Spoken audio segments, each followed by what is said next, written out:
just one book, not 3 books, just one book. But even that time, they want to earn money, so they share in 3 books and publish these in 3 books.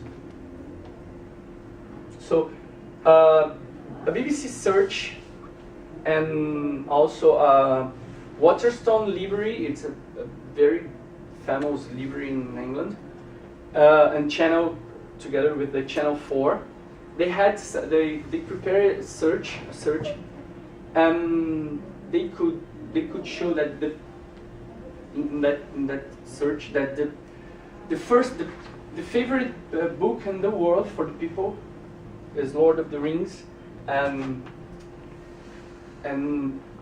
together with the first 20 books are Pt2.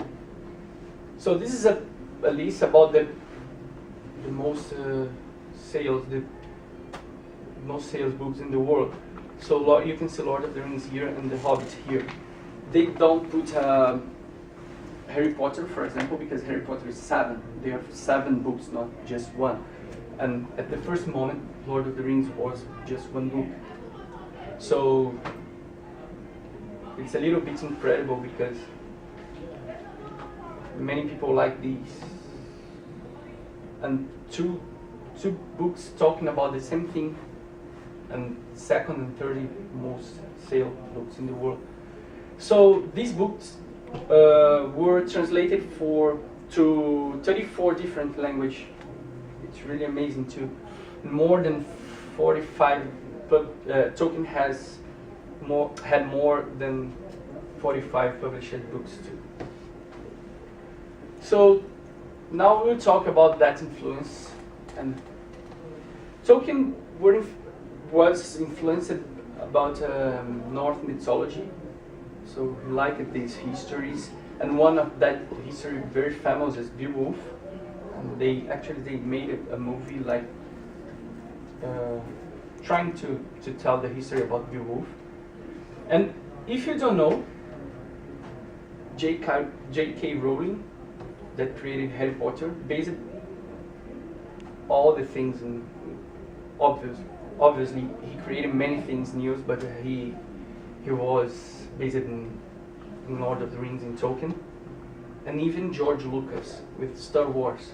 I could see some interviews about George Lucas saying that he was based in Lord of the Rings to create Star Wars. And how could Tolkien influence kids too?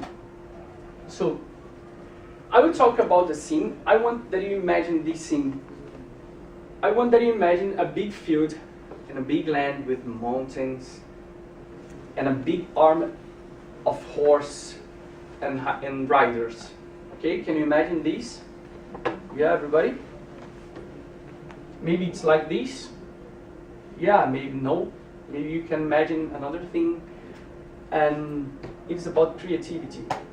Tolkien can give you these for the kids because it's not about real things that we can see on TV, we can see on the streets. It's something new, something that needs your imagination. So you can help kids to have these, to solve their problems in the future. I don't know, because you need to stimulate creativity. It's really good. Can you imagine how that kids, when they grew up, how many histories they can have about this place? Because it's, I don't know if you can see, but it's a hobbit house here. It's the hole in the ground. So that kid will have many histories to tell for his kids, I don't know. And it is amazing for me. And I will talk about how Tolkien influenced me when I was a kid. So I didn't like to read books. And when I took Lord of the Rings and I started to read that, it was amazing for me. It was my first book that I really read all the book. And I didn't give up. And I decided to create a clan, a group, to talk about Lord of the Rings in internet. And I was 14, 15 years.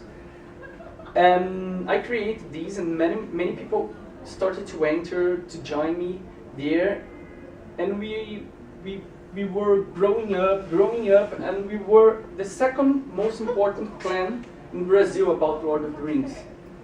And it was very, very, very good. And I have until today these friendships with me. I grew up with these kids, and until today we are adults and we are friends. So I learned about friendship. This is my friend with me when we were kids. It's me here. And now, today, men's from Navy and men's with the life, with fun and movement too. So today we talk about John Ronald Reuel Tolkien, who was Tolkien, what Tolkien created, Tolkien influenced on Tolkien, and how could Tolkien influence kids. So I love this. I created a secondary world which your mind can enter. Inside it, what is related is true. It's accord with the laws of that world. You therefore believe it while you are, as it were, inside. What about that? I really believe in everything that stays there in this book because I really enter there. Thank you.